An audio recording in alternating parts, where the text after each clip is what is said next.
নমস্কার, শুরু করছি প্যারালাল ঝলক। মোহনবাগান ইস্টবেঙ্গল মহামেডান তো আছে, সঙ্গে ভারতীয় ও আন্তর্জাতিক ফুটবলের সমস্ত খবর নিয়ে দেখে নেব আমাদের বিশেষ সেগমেন্ট খেল সকার। 31 আগস্ট শনিবার ছিল ফুটবলার সই করানোর আপাতত শেষ দিন। তাই প্রীতম কোটালকে সই করানোর অনেক চেষ্টা করেছিল মোহনবাগান। তবে এখনও সই না হলেও অন্য পথে প্রীতমকে ফিরিয়ে নিয়ে আসার সর্বাত্মক চেষ্টা চালিয়ে যাচ্ছে Mohun Bagan super giant management. Coach থেকে ম্যানেজমেন্ট সবাই বুঝছেন আনোয়ারের পরিবর্তন হিসেবে ভালো ভারতীয় স্টপার না নিয়ে এলে দলের ভারসাম্যটাই নষ্ট হয়ে যাচ্ছে। কিন্তু এখন আর প্রীতমকে ফ্রি প্লেয়ার না করালে সই করানো সমস্যা, তাই মোহনবাগান এখন সেই চেষ্টাই করে যাচ্ছে। অপ্রত্যাশিতভাবে ডুরান্ড হাতছাড়া হলো মোহনবাগানে। শুধু তাই নয়, ডুরান্ড ফাইনাল দেখিয়ে দিয়ে গেল কেন আগামী দিনও সমস্যায় পড়বে সবুজ মেরুন ব্রিগেড। আইএসএল এর আগে ডুরান্ডের ময়না তদন্তে যা উঠে আসছে তা হলো নর্থ ইস্ট দেখিয়ে গেল এবারের মোহনবাগানের সমস্যা কোথায়, ঠিক কোন কোন জায়গায় দুর্বলতা। মাঝমাঠে ব্লকিংয়ের সমস্যাটাই সবচেয়ে বড়। একজন বিদেশি সেন্ট্রাল ডিফেন্ডার খুব প্রয়োজন ছিল। জনি কাউকো ও কার্ল ম্যাকহাউজে ফুটবলটা মাঝমাঠে খেলতেন, তেমন ফুটবলারের অভাব। যেহেতু দিমিত্রি পেত্রাতোস ও গ্রেগ স্টুয়ার্ট উঠে নেমে অনেকটা জায়গা জুড়ে খেলতে পারেন, তাই এই দুজন একসঙ্গে খেললে মাঝমাঠের এই সমস্যা কিছুটা মিটতে পারে, কিন্তু সেই অপশন নেই। আনোয়ারের পরিবর্তে ভালো ভারতীয় স্টপার না থাকায় দুই বিদেশি স্টপারকেই একসঙ্গে খেলাতে হচ্ছে এবং কামিংসকে আপফ্রন্টে রাখতেই হবে। ফলে স্টুয়ার্ট ও দিমিত্রির মধ্যে একজনকেই খেলাতে বাধ্য হচ্ছেন মলিনা। আনোয়ারের পরিবর্তে ভালো ভারতীয় স্টপার খেললে এই সমস্যাটা কিছুটা মিটতে পারে।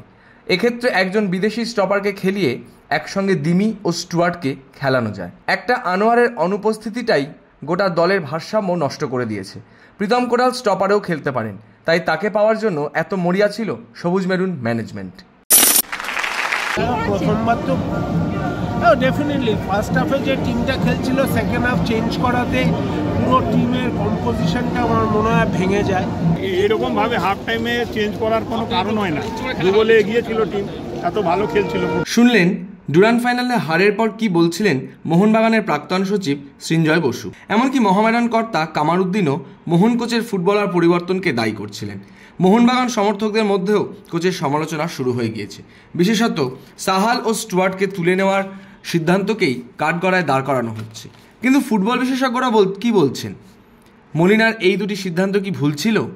যে ছেলেটা শেষ মিনিটে গোলটা করলো, তারপরে হাফ টাইম হয়ে গেল, ছেলেটা তো এন্টু আরো বেড়ে গেল। তাকে সেকেন্ড হাফে 10-15-20 মিনিট খেলিয়ে তারপরে যদি চেঞ্জ করতো আমার কিছু বলার ছিল না। কিন্তু ও করলো কি, পুরো বাঁধুনিটাই নষ্ট করে দিল। যে ফুটবলটা খেলছিল মোহনবাগান, সেই ফুটবলটার ধারে কাছে আর যেতে পারলো না। এবং আমি বলবো এটা অত্যন্ত বাজে সিদ্ধান্ত এবং সুইসাইড সিদ্ধান্ত। সবার আগে ভাবতে হবে ডিপ ডিফেন্স নিয়ে। দুটো স্টপার এবং সাইড ব্যাক আশিস রায় খুব বাজে ফুটবল খেলেছে। লেগ ব্যাক ক্যাপ্টেনও কিন্তু সেকেন্ড হাফটা খুব বাজে খেলেছে। ফার্স্ট হাফটা ভালো খেলছিল, সেকেন্ড হাফটা আসলে মাঝমাঠের দখল চলে যাওয়াতে এত আক্রমণ এসছে ওরা সামাল দিতে পারেনি। ওভার কনফিডেন্স হয়ে গেছিল দু গোলের পর। আমার মনে হয় ওভার কনফিডেন্স হওয়াতেই সবাইকে একটু এ হবে না, কিন্তু একটা যে ঘুরে যাবে ওরা যে করবে নিজের মনমান। এইসব জায়গায় কি হয়, বড় টিমের কাছে নর্থ ইস্ট ও সেমি র্যাঙ্কের টিম না, মুম্বাই সিটি, মুম্বাই এফসি বা ইস্ট বেঙ্গল বা আদার কোনো বড় মানে আইএসএল এও বলছি, সেই ধরনের টিম না, নিচের দিকের টিম। তো এই টিমের সঙ্গে দুগোলে ফার্স্ট হাফে ঠিক আছে, তখন একটু প্লেয়ার দেখে নেওয়া হেনা তেনা ভাবনা। কিন্তু এটাও যে একটা মারাত্মক, এটাও শিক্ষা, একটা বড় শিক্ষা। তো এটা শিক্ষা মানে যারা ফুটবল খেলে তাদের কাছে এগুলো অনেক আগে থেকেই ধরা থাকে যে কোনো জায়গায় এতটুকু শিথিল দেওয়া চলে না এইসব জায়গায়। আনফর্চুনেটলি সেটা হয়ে ওঠেনি আর কি। যাই হোক, সেটা হয়ে গেছে, মানে ক্লিক করলো না আর কি ব্যাপারটা। সাহাল নিশ্চয়ই ওদেরকে না তুললেই ভালো হতো মনে হয় একটা। ডুরান্ড ফাইনালে মোহনবাগান কোচের ফুটবলার পরিবর্তন নিয়ে শুধু ক্লাব কর্তা বা সমর্থকরাই প্রশ্ন তুলছেন না, একই রকম প্রশ্ন তুলেছে মোহনবাগান সুপার জায়ান্ট ম্যানেজমেন্টও। বিশেষত সাহালকে কেন তোলা হলো এবং কেন নামানো হলো না দীপেন্দু বিশ্বাসকে, এই প্রশ্নই তুলছেন তারা। দীপেন্দু যখন সেমিফাইনালে ভালো খেলেছিলেন, তারপরও তার চোট সেরে গেলেও কেন তার উপর আস্থা রাখলেন না মলিনা, এ নিয়েই অসন্তোষ রয়েছে ম্যানেজমেন্টের, যদিও এ নিয়ে কোচকে তারা কিছু বলেননি। অপ্রত্যাশিত হাতছাড়া ডুরান্ড, সামনে আইএসএল, কোচের স্ট্র্যাটেজি নিয়ে সমালোচনা। এই পরিস্থিতিতে কোচের উদ্দেশ্যে একটা বার্তাও দিয়ে দিলেন মোহনবাগান সচিব দেবাশিস দত্ত। কোচের সঙ্গে কথা বলতে হবে, কোচকে ভাবতে হবে। তবে আমার মনে হয় ডিফেন্স এবং হাফ লাইন নিয়ে অনেক বেশি কাজের দরকার আছে। কারণ 2 গোলে এগিয়ে থেকে সেই ম্যাচ হেরে যাওয়াটা অত্যন্ত দুঃখের। কিন্তু কি করা উচিত? আইএসএল এর কথা মাথায় রেখে কিভাবে এগোনো উচিত মোহনবাগানের? কি বলছেন ফুটবল বিশেষজ্ঞরা? সবার আগে ভাবতে হবে ডিপ ডিফেন্স নিয়ে। দুটো স্টপার এবং সাইড ব্যাক আশিস রায় খুব বাজে ফুটবল খেলেছে। লেগ ব্যাক ক্যাপ্টেনও কিন্তু সেকেন্ড হাফটা খুব বাজে খেলেছে। ফার্স্ট হাফটা ভালো খেলছিল, সেকেন্ড হাফটা আসলে মাঠের দখল চলে যাওয়াতে এত আক্রমণ এসছে ওরা সামাল দিতে পারেনি। ওকে সবার আগে ঠিক করতে হবে ওর ডিপ ডিফেন্সটাকে মেরামত করতে হবে এবং মাঠের বাঁধনি আরো শক্তপোক্ত করতে হবে। নাম দিয়ে ফুটবল হয় না এখন আর। কোচ আছে, দেখো কোচ যথেষ্ট ভালো কোচ, হ্যাঁ, এগুলো ভাবতে হবে, সব টিমটাই ভাবতে হবে, টিমটাই বড় মনমান টিম, ভালো ভালো প্লেয়ার আছে, তাদের ফিটনেস লেভেলটা হাই হবে করতে হবে এবং ম্যাচ ফিটনেস করে নিতে হবে, যত তাড়াতাড়ি সম্ভব তাহলে হয়ে যাবে। রিল যেন রিয়ালে, ধান ধানাধান গোলের ছবি যেন শনিবারের যুব ভারতীতে। ওই সিনেমায় সানির চরিত্রে অভিনয় করেছিলেন জন আব্রাহাম। অনেক লড়াইয়ের পর অল এশিয়ান সাউথ হল ফুটবল ক্লাবের সাফল্যের গল্প। সেই সাফল্য এনে দিয়েছিলেন সানি অর্থাৎ জন আব্রাহাম। আর রিয়ালে একই রকমভাবে নর্থ ইস্টকে সাফল্যের আলোয় নিয়ে এলেন তিনি। বেশ কয়েক বছর ধরে নর্থ ইস্ট ইউনাইটেডের কর্ণধার হিসেবে সাফল্যের জন্য লড়াই চালিয়ে যাচ্ছিলেন। অবশেষে এলো সেই সাফল্য, স্বপ্ন পূরণ হলো তার, যেমন ধান ধানাধান গোলে স্বপ্ন পূরণ হয়েছিল সানির। আনোয়ার ইস্যু এখনও ঝুলে, তার জন্যই আইএসএল এ ফুটবলারদের রেজিস্ট্রেশন করানো ঝুলিয়ে রেখেছিল ইস্টবেঙ্গল। কিন্তু আর অপেক্ষা করা হলো না। আনোয়ার বাদে বাকি সব ফুটবলারের রেজিস্ট্রেশনের জন্য আবেদন করে দেওয়া হলো। শুক্র ও শনিবার এই প্রক্রিয়া শেষ করেছে ইস্টবেঙ্গল।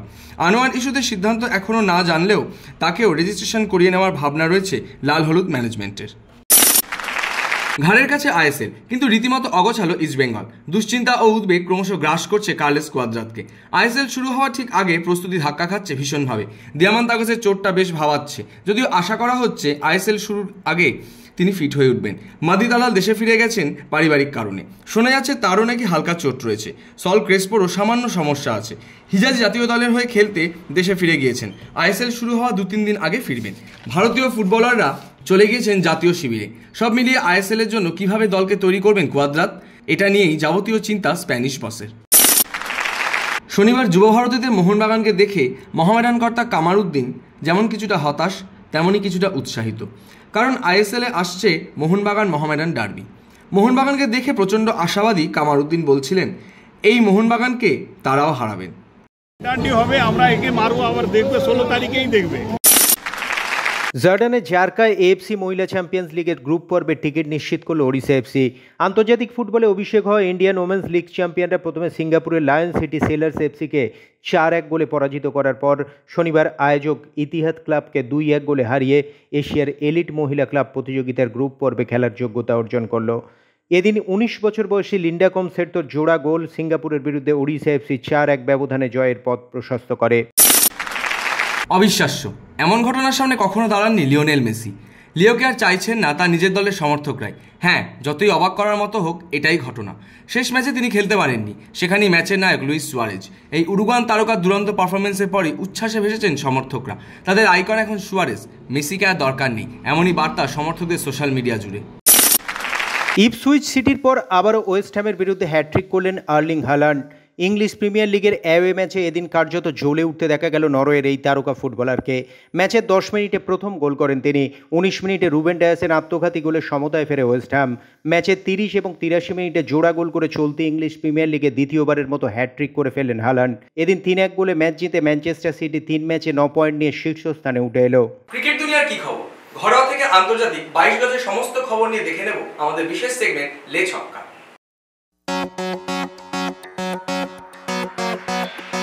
বুচিবাবু প্রতিযোগিতায় পাওয়া চোটটাই যেন চিন্তা বাড়াচ্ছে সূর্যকুমার যাদবে। বুড়ো আঙুলে চোট পেয়েছেন ভারতীয় দলের এই তারকা ক্রিকেটার, আর তাতেই আসন্ন দলীপ ট্রফিতে কার্যত অনিশ্চিত হয়ে পড়েছেন সূর্য। দলীপ ট্রফির পরই রয়েছে বাংলাদেশের বিরুদ্ধে টেস্ট সিরিজ। সেই দলে নিজের জায়গা পাকা করতে দলীপ ট্রফি যে সূর্যকুমার যাদবের পাখির চোখ ছিল তা বলার অপেক্ষা রাখে না। এই মুহূর্তে এনসিএতে রয়েছেন সূর্যকুমার যাদব। শেষ পর্যন্ত কি হয় সেটাই দেখার। বিরাট কোহলিকে প্রশংসায় ভরিয়ে দিলেন মহেন্দ্র সিং ধোনি। ভারত তো বটেই, ধোনির মতে এই মুহূর্তে বিশ্বের ক্রিকেটারদের মধ্যে অন্যতম সেরা ক্রিকেটার বিরাট কোহলি। 2008-9 সাল থেকে বিরাট কোহলির সঙ্গে খেলছেন তিনি। সতীর্থ হিসেবে দীর্ঘদিন ধরে বিরাট কোহলিকে কাছ থেকে দেখেছেন MS ধোনি। নিজের হাতেই নেতৃত্বের ব্যাটন তুলে দিয়েছিলেন বিরাটকে। সেই কোহলিকেই এবার সেরার তকমা দিচ্ছেন ক্যাপ্টেন কুল।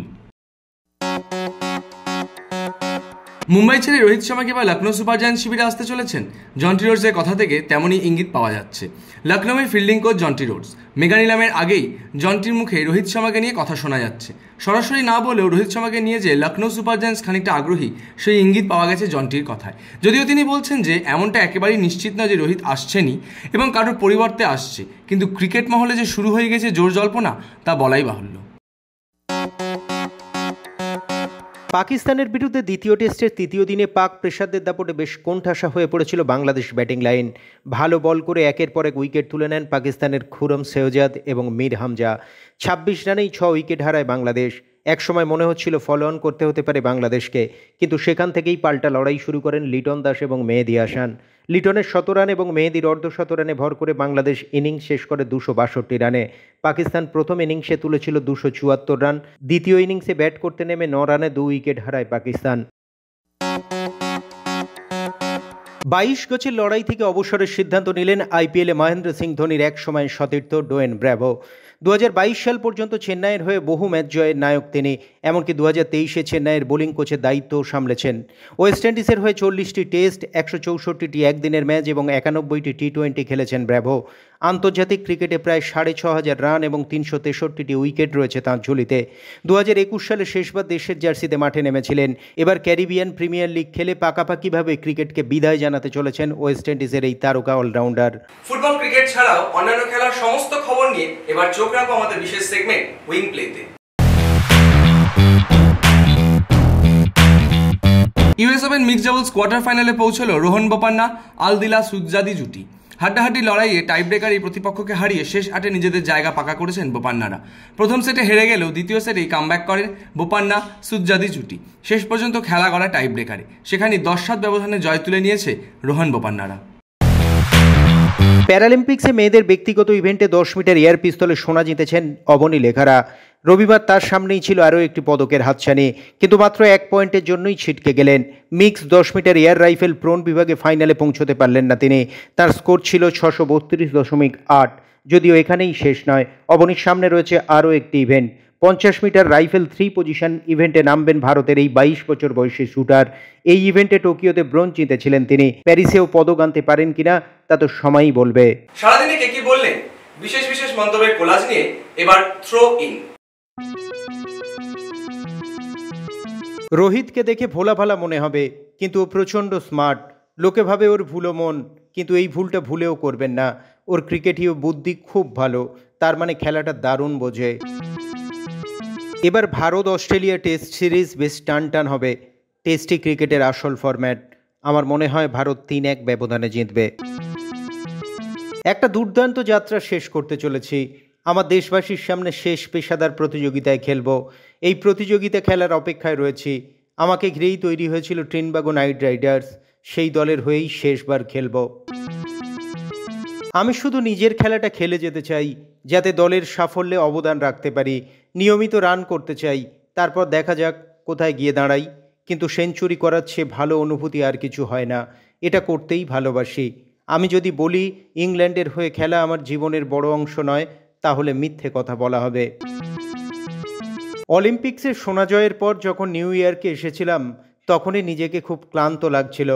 কোনো চোট নয়, বরং এই ফলাফলের জন্য ক্লান্তিই দায়ী। এবার নিজেকে রিক্যালিব্রেট করে ফেরার চেষ্টা করব।